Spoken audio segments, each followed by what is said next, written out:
Hi Ramesh, welcome back to the Gaze Room. And for today's episode, we're having someone that has been with me since semester one until semester five, and he was also my roommate and also known as my classmate, I would say. And today's we have. Hello everyone. My name is Mama Edidam and I am his housemate and also classmate since Sem 1 until Sem 5. All right, so Ideal, as like okay, this specific project of my final year project is basically named as the Gaze Room, as Hmm, you know. hmm. And then like, what does this actually um like bring us into? So basically, the Gaze Room is actually exploring the dynamics of social compulsion and also the cognitive health in fear of missing out as FOMO. So I think all of us know what does FOMO stands for, which is the fear of missing out, right? Yep. So are you ready if we go to the first segment? Sure. Right. I'm ready. So in this segment, we are going to identify the why behind the digital check-in and how gender social expectations drive these triggers. Right. So the first question, in a university environment, right, there is a constant pressure to be present. Hmm. So when you feel that sudden urgent need to check your phone in the middle of a lecture or a meal, what is like the specific fear that you're having? Like, is it the fear of losing a social connection, or perhaps like the fear of missing an update that affects your status with your group? Well, I think it's missing an update that are gonna affect my social status because when you're with a group, people need to update you everything. Yeah. So yeah, you need to really keep up with the updates, Mm-mm. or So, not you're gonna lose your social status. so what you're saying is that, like, okay, for example, if you miss something like some sort of information, or perhaps like any, I would say, new information coming on the group, Mm. then you miss it. So you would say that, oh, it will affect the status in the group. Yeah, Perhaps like yeah. they might think that, oh, this guy is not interested to be part of the group and such. Okay, now I understand that. Right. So for the second question, I would like to ask you, Ideal. So we often curate a specific version of our university life Mm. for just the sake of the gaze of others. So Yep. have you ever felt a compulsion to attend a social event just to document it online? Even if you were not enjoying yourself, do you think this pressure to perform a perfect student life like hits men and women differently? Hmm. Well, personally, for me, I don't think it really matters because I don't really go to events a lot, Hmm. and I only go to it when my friends ask me to. Hmm. And to document it, I think when I'm really enjoying it, then Hmm. I'm gonna document it. But if I'm not really enjoying it, then nah. And for the second question, which is whether it affects men and women, I think it's gonna affect women a lot because personally, I see that a lot of them have social media, so and they really need to update everything. So they do really need to keep up the status. The status. Okay, Yeah. so like what you're saying just now, it's like you're saying that, okay, for example, like even if you're not interested to go to such events, you're not going to go for the event. For example, like let's say if we have some sort of dinner and then like no one's invited you to go, so you are not going to go. Yep. Yep. That's what I'm you not mean. going to Yeah, go. even like, okay, let's say if like your friends ask you to go, then you Yeah, I'm won't. gonna go. You will Uh, go. It depends on like what and like who, yes. like the Yes. person that is like inviting you to go Yeah, together. if they're close to me, then I'm gonna go. If they're not close, then Mm. probably not. Right. So we are with our hot seat question for All the first right. segment, Ideal. So if you could see exactly who viewed your profile today, but you had to let everyone see that you checked yours too, would you do it? Yes, actually, I would because I love to be transparent, and to be transparent is the most greatest thing for me. Yeah. All right, Ideal. All right, so that was very quick. Now we're going for our second segment, guys. So in this segment, we are actually trying to find the data on cognitive hygiene and how does like FOMO disrupts mental performance. Hmm. Right. So the first question, bedtime procrastination is a major side effect of FOMO. Tell me about a night when just one more check turned into hours of lost sleep. I think all of us like had been go through this before this. Yeah, yeah. Do you find yourself ruminating on social interactions or searching for new information? And how does it affect your focus the next day? Well, for me, since I really really like to search new information, and sometimes even Oh, go on okay. hours to search new Great. information. So it's gonna affect my focus a lot because yes, having no sleep gonna affect your focus. Mm. Mm. So like what you're saying just now that, okay, do you actually have this kind of behavior where you actually like apply just one more check turns into loss of sleep? Have you ever experienced that? Well, regularly actually, Like like doom every day. scrolling every night. Yes, regularly. I mean, Mm. last night also. So I doom scroll a so what lot. time did you sleep last night? Around 5 5 in the a.m. morning. Yeah. Oh, that's crazy, guys. So okay, like what about your focus today? My focus today are absolute max. So what you say? Okay, okay, now I get it. Okay, now for the second question for the second segment is that does the constant stream of seeing others succeed, like whether socially or academically, but I think like for this question we apply it academically because Mhm. we're actually a university student, right? Yeah, yeah. So ever lead to a sense of cognitive paralysis where you feel too overwhelmed to start your work? How does like this comparison trap influence your confidence in your academic journey?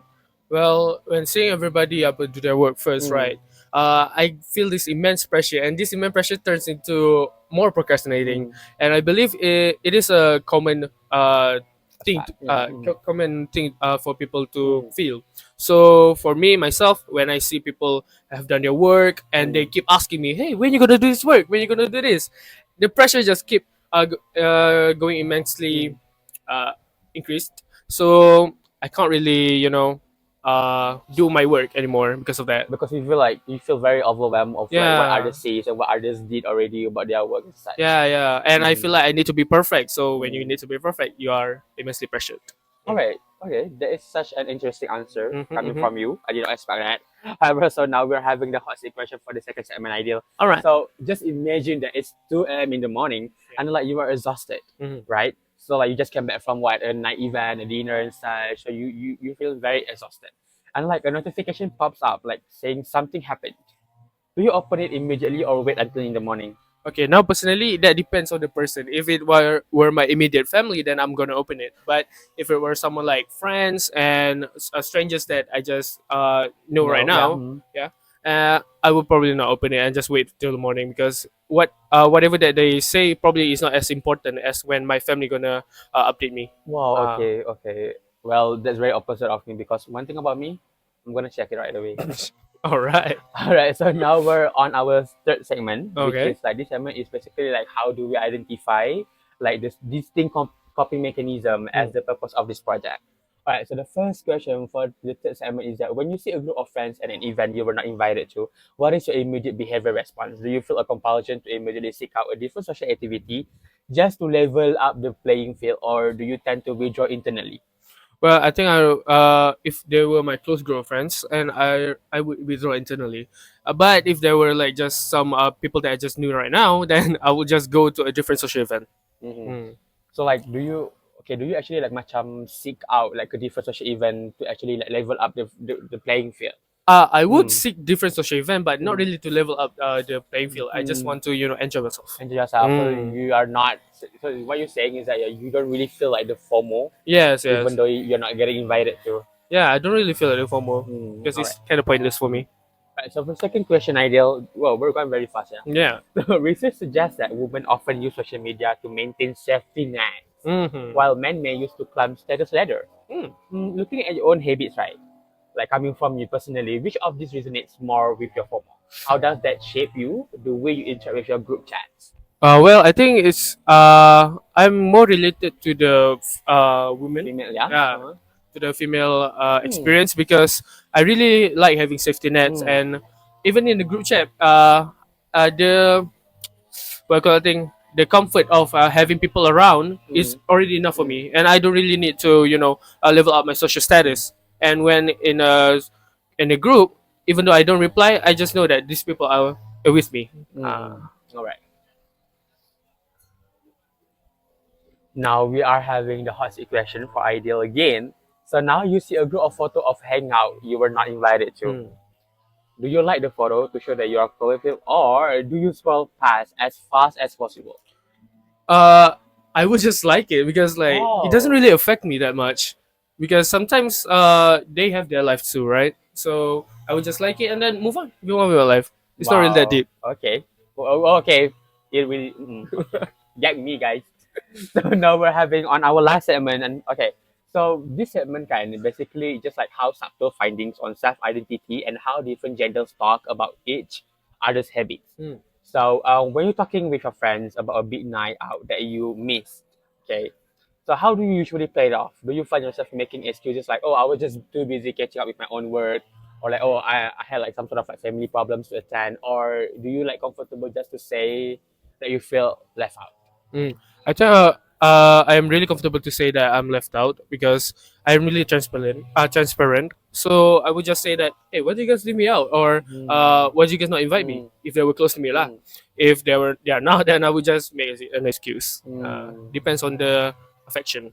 So what you're saying is that like you feel very, yeah, I mean, you feel very comfortable just to be vulnerable with your friends. Yes. Whenever like you feel you wanted to say it out loud, so you would just say that you feel left out, just like that. Yes. Yes. All right. So the second question for the last segment is that imagine you had to delete all your social media for 2 full days. Okay, what is the first thing you think you'd actually miss? Like perhaps the people, the Mm. information, or just the habit of seeing what others up to. Information is really the thing that I really need. And if I were to delete my social media, I wouldn't have.